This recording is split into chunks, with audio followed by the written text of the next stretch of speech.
You're back. There it is. All right. Yeah. And I hear you. So that was super weird. I have no idea what that was.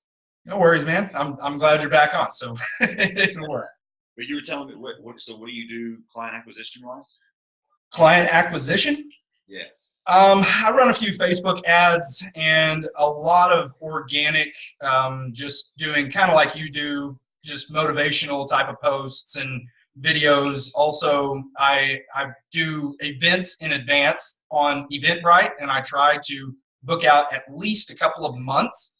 And then that algorithm kind of helps to promote me through the Facebook algorithms and everything. So people kind of see that I have things coming up for a little while, and then I'll just slowly trickle out little bits of information about those events and continue to make sure that anybody that clicks that they're interested or has shown any interest, I go back through and my intern usually calls them or sends them an email or a private message and just says, hey, this event is coming up, you showed interest, or would you like to know more about it? Or, you know, would you like to go ahead and have a link provided so that you can check it out for yourself? And typically that's the methodology that I use. Yeah, cool. So do you have like a capture link or something like that, and that's how you're following up with them, or what do you? Primarily MailChimp. I do email campaigns and landing pages. Yeah. You know, at the same time. So then I'll kind of every once in a while I'll put a little bit of money on the MailChimp on the landing page, and that seems to be somewhat beneficial. But I'm working with a guy now who believes that he can do a much better job of marketing me than I've done for myself. So, hey, I mean, if it works, it works, right? It pays for itself. Yeah, he's agreed to work on the back end. So he wants to start doing the marketing, and if I acquire clients, take a percentage. So it's for me, it's perfect. That is a no-brainer. Yeah. What is your, let's just say, your main three things that you advertise workshop wise or coaching wise? So I go seasonally every quarter. I change it up just a bit. So I kind of make sure that I'm focusing on one area of my business systematically in a time frame to where my audience can see what it is I'm doing, have enough time to commit and or decide that you're not interested. And then I'll change it up in a quarter and try to speak to the same audience but offer a new type of program or package that's within the vein of what I have offered in the past, but it's kind of packaged and marketed a bit differently. I've discovered that most people who are looking for the way that I teach things and the way that I do things, they need about 3 seminars or workshops before it starts to click the types of techniques and methods that I'm teaching. Right.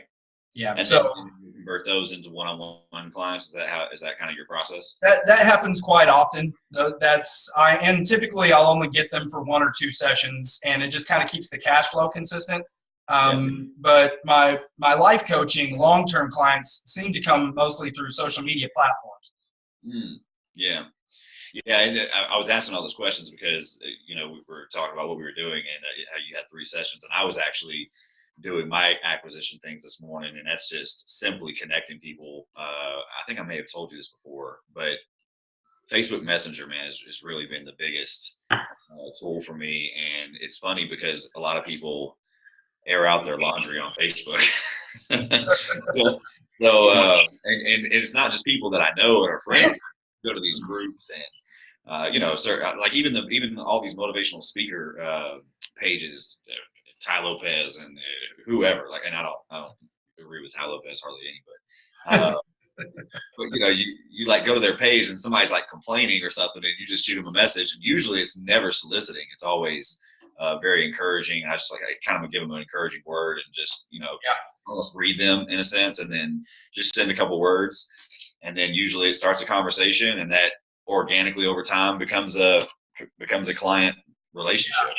Yeah, I started initially whenever I was first practicing. I started doing that through Reddit feeds. Because I kind of wanted to practice kind of subversively without anybody knowing what I was doing, and try out a few different processes in a space where I've never marketed and where I kind of could do it anonymously. Yeah. And then slowly started trickling out my content through there and my YouTube channel and articles, and I started seeing what was working and what wasn't. Yeah. Yeah. James, I'm actually in the process now, and I don't know, it sounds like you've been in this field a lot, but I'm actually in the process of moving away from a lot of one-on-one coaching. Hmm. Um, Mostly because of the allocated time that I have is it's just it's starting to get upside down, knowing that I can make more money in a workshop helping 10, 15 individuals at the same time. Absolutely. With this one-on-one coaching, it seems like it's very, I know it's not redundant for the client, but it's redundant for me because I'm like, man, I teach 10 times a day. It's the same thing. I know if I could just sit 10 people down, it'd be the same results, Absolutely. Yes. And I think that that's probably the natural evolution of what we do. I think regardless, that's the natural evolution of any expert in their field. Right. Is that you have to slowly transition into helping more people and providing more value to more people so that you end up really getting paid for your expertise. And that's the natural progression of things. Right. What do you think about our fellow coaching colleagues who are, top tier right now, and they're charging premium prices for one-on-one coaching? That's really where I feel like I'm going. If somebody does a one-on-one coach, then it's a several $100 to $1,000 an hour type deal. To my normal monthly retainer kind of thing. Sure. I've got kind of two separate models which I'm working on. One of them, I'm partnering with a company out of Oklahoma City, and we're providing a Planet Fitness type of model for coaching, life coaching and business coaching. Okay. Where it's a revolving membership type of package to where people are paying, and they'll get access to a library of videos and different things, webinars that we've already created. And I've been doing that for quite some time, is making sure I'm creating them, saving them, uploading them to a private channel on YouTube so that I can have that as, residual income when the time's right. Yeah. So with this company, we're creating a back office type of thing that's designed around people who want access to motivational type of content, but who also want help with the sales process, how to become more persuasive, how to gain people's trust, and be a more ethical type of salesperson or professional in general, And then with that package, if they want to pay a small upgrade, they can get a one-on-one 15 to 30-minute session. Right. And so that way it's they're most of the time not even going to use it. That's the Planet Fitness model. Exactly right. And so you know that you've already created a huge amount of value in that back office. And then you just focus on making sure that you have it priced at a way to where it's not going to be completely outside of the realm of your time if someone takes advantage of that package, but you're also not, giving them away. So they're not like everybody's taking advantage. Right. Yeah, that's very interesting. And then the other model is, like you said, the other model is that working on acquiring those big ticket clients and things of that nature. And really what I've found most valuable is creating partnerships with people who have access to a sales team or things of that nature, and creating a really affordable program that they're able to pay for monthly. Yeah. That's been really nice. Do you have the same issue I have whenever you walk into an establishment and you see some of the horrible leadership going on and you're like, oh God, I can turn this place around? Yeah, absolutely. Yeah, it's super, super frustrating. When you can spot it so easily and so rapidly, it becomes super frustrating that it's like, you don't even need me. This is so obvious. Right. Yeah, that's the gift and the curse, I guess. I don't know. Yeah, it means that we still will have a lot of employment, security. Right. Something that's so interesting to me about our industry is, I know more and more coaches are popping up, but even then, like, the market's not saturated at all. Like, because and the thing that actually made me think of this is because I know that there's a guy in Tulsa. I don't even remember his name. He does like mentor fish. Oh, sure. Kevin. No, Keith. Keith. Yeah. Yes. Actually, he and I had a meeting one time about his company, Live Streaming Fitness. Oh, okay. Yeah. He does that. So you know him then. Yes. Yeah. Okay, yeah. So that, I mean, it just makes me think like you guys are basically wanting to do very similar things if I remember his business model right. But at the same time, it's not saturated to where it's it's either going to be one or the other. Like you both can have your saying you literally live probably 10 miles from each other, Right. and it's still everyone's fed. Yeah. Yeah, Absolutely. there's plenty of issues to address. Yeah, for sure. And I've actually found a better market outside of Tulsa at doing sessions just like this. For whatever reason, people who have kind of my skill set in advertise neurolinguistic programming and hypnosis and different things like that, they typically don't do well in Tulsa. And so I've noticed that with those keywords, that my market is actually outside of Tulsa much more. That's good that you've recognized that, though. Did you find that in Tulsa, the kind of the charismania world and all of that stuff, do you think that is what kind of bottlenecks you a little bit? Yeah, I think that there's a complete misunderstanding around the modalities that I use. Yeah. And I think that causes some hesitation, but I've been able to get beyond that by being more of a local public figure, and by people seeing me, seeing what the message is and seeing what the end goals and results are. It's kind of gotten past a lot of that. Right. Yeah, I found the same thing, James, that of course, that I came from a ministry background and everything, sure. So I know the world very well. But coming out of that, and then you get thrown words like apostate and all these things, which that doesn't bother me at all, because what they believe, I'm like, yes, I'm apostate all day long. Whatever. Yeah, absolutely. There's sometimes that heresy is a compliment. Exactly right. Exactly, I feel the same way. But I noticed that like people don't really mess with me because I don't focus on highlighting what you're calling modality or the method of how I accomplish the result. And so what I try to do is just stay very result focused and say, hey, this is what's happening to me. Hey, this is what is going on. This is this. And when I do that, people stop asking questions, and people that don't agree just don't say anything, and that's beautiful. And the people that need help, they reach out, and I help. So that's for sure.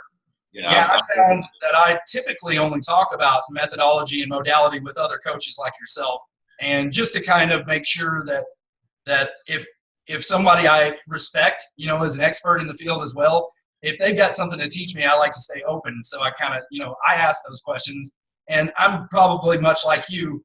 I analyzed. I took a lot of time developing my craft and seeing what worked and didn't work.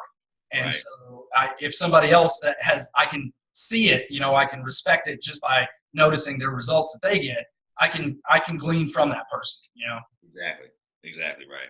So that's why I ask. I don't think my audience cares anymore, and I've almost gotten entirely away from even mentioning NLP, neuro-linguistic programming, or hypnosis at all, and talk more about the personal emotional needs that I resolve. Yeah. And this is what I think is pretty interesting here, because hold on one second. Yeah. Okay. I'm sorry. Not at all. We both work from home. It's to be expected. Yeah, exactly. No, but I actually have my intern right here, and then a friend just walked in and was asking about something. So very cool. Yeah. I lost my train of thought. What was I saying? I know what I was saying. So what's interesting to me is about what you do, from what I've noticed anyway, objectively. Sure. So of course, you probably see from my stuff, I kind of approach a lot more of the inner being, spiritual approach of things. Mm-hmm. Through I think even some of the same means, as far as like meditation and what you call hypnosis. I don't even know what I would call it. I haven't really put a brand on what I do. I do more like visioning exercises. Sure. And just walk people through visioning, and then we would be using very similar modalities. Right. So, but I just find that really interesting, because it does accomplish the same thing, and that just the science and the biology of the human body is just incredible to me. Yeah. How it doesn't really matter about your you know, you're saying modality, but your dogma or whatever your method is, but there's this way to open this box, and there's plenty of ways to do that. And it's just extremely interesting to me. Absolutely. I discovered whenever I was kind of uncovering like language patterns within my clients and different things, and I noticed some people were more visual thinkers and some people were more auditory, and then some people were more feelers, and I could kind of identify by which words they were using, which way would be best to communicate to that part of the mind and to really connect to it for that individual. And in doing that, I started noticing that I was more auditory, and that I learned best and was able to access that area most when I listened to a guided way of doing that. But I noticed that a lot of people, all I had to do was get them to begin visualizing it, and then their mind just took over. Yeah. And so I realized that it was like, man, some people need me to walk them through it because they're auditory, and then some people, all I have to do is give the idea, just the imaginative window, open it up, and then their mind runs with it. Yeah, that's a very great observation, because it's amazing what I call the human imagination can do. Yes. Especially when it's elicited like that, and you kind of poke it, and then once they get comfortable with it, I think a lot of people have to get past all of those those blocks of our culture. Yes. Whether they have some type of a Christian background or whatever, they see it as kooky, they see it as weird, but to us, it's like it's totally normal. It's there's nothing wrong with it. So once you kind of coax that on a little bit, then their imagination takes it, and you just see how amazing each and every human really is. Oh yeah, it's incredible to me. When I started first kind of messing with all the different methods that I do utilize in my sessions, it was amazing to me to find out that I would have a concept in my mind of what was happening within their mind, and it would be entirely different whenever they would actually describe to me and explain to me what they went through mentally. And I was fascinated every time, just like, that's totally not what I was picturing. Wow. Yes.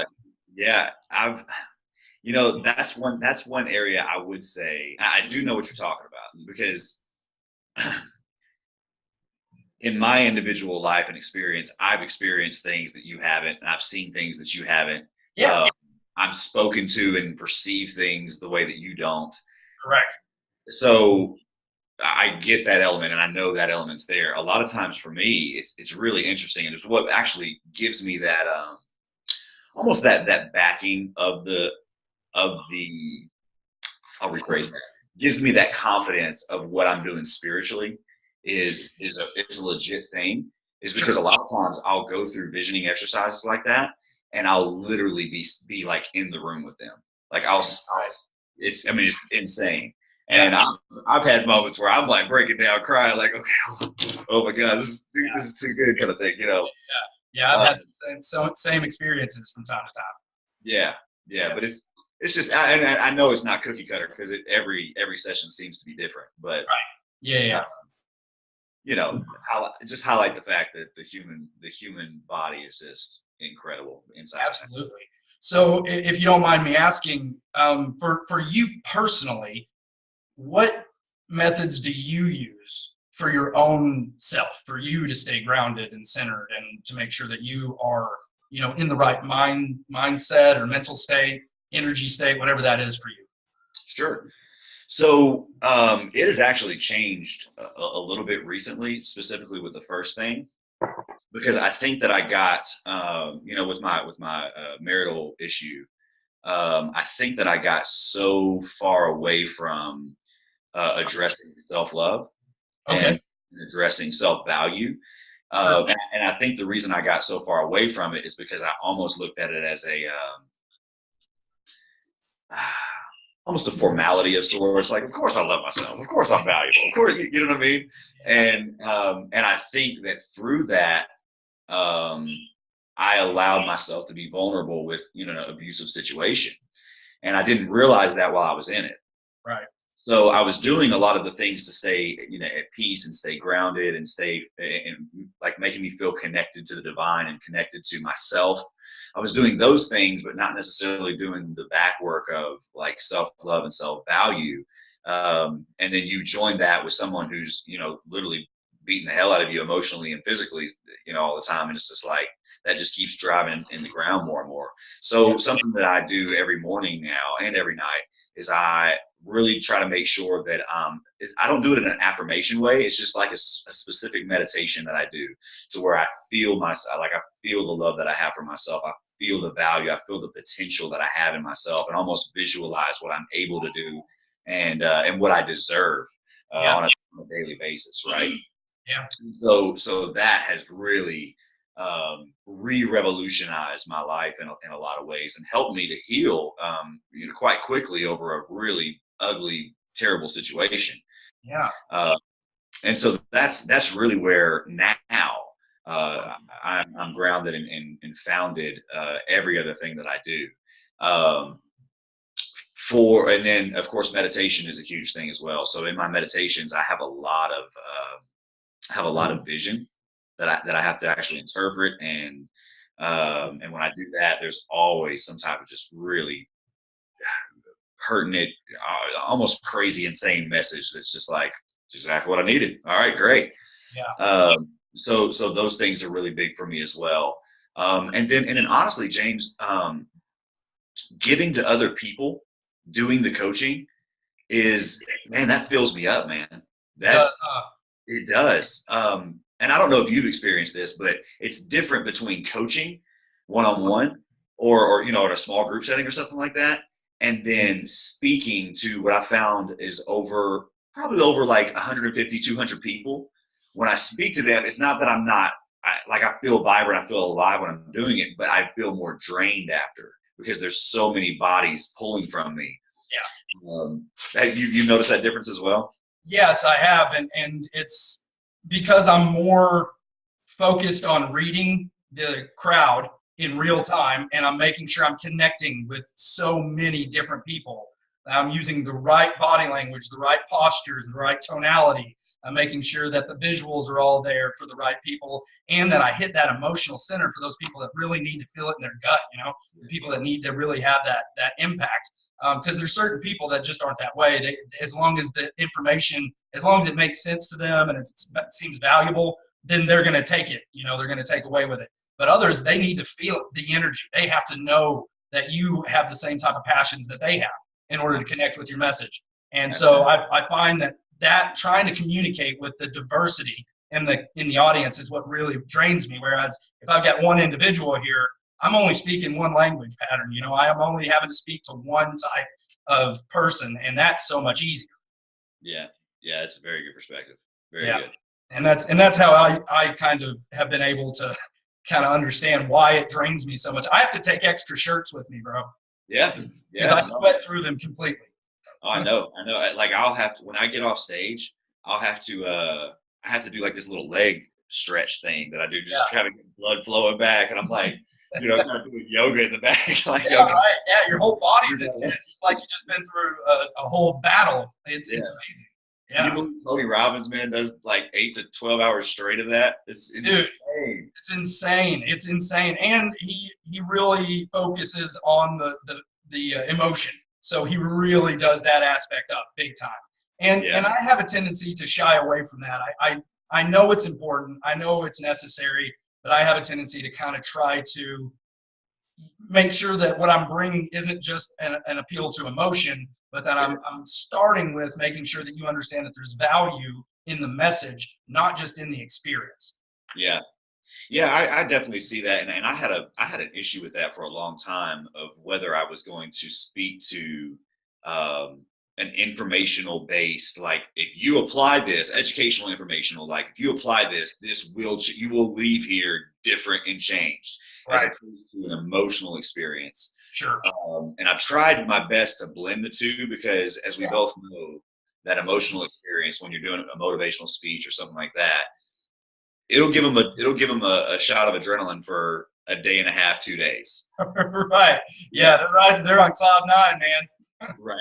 And I didn't, at first I had a real problem with that. Like, man, no, I gotta figure that out. And then I forgot who it was that I heard this quote from, but it was basically, and I'm going to paraphrase it, but it was basically saying that everyone needs those kicks in the ass from time to time, just like those motivational moments, whether even if it is just a 30-second thing of a motivation. Like everyone needs that nudge to the next place in their life, or the next phase, or the next decision, or whatever the case is. And I think I just kind of came to peace within myself of being okay with being a guy who might only have 30 seconds in a guy or a girl's life. Yeah. But it changed them in that moment, and maybe they'll always remember that, maybe they won't, but it did. And I did my part in being the person who nudged them along to the next place, and that's kind of. Have you ever studied anything from? He's a neuroscientist. His last name is Ramachandran. I have read a couple things. Okay, so he's given the credit for discovering mirror neurons. Okay.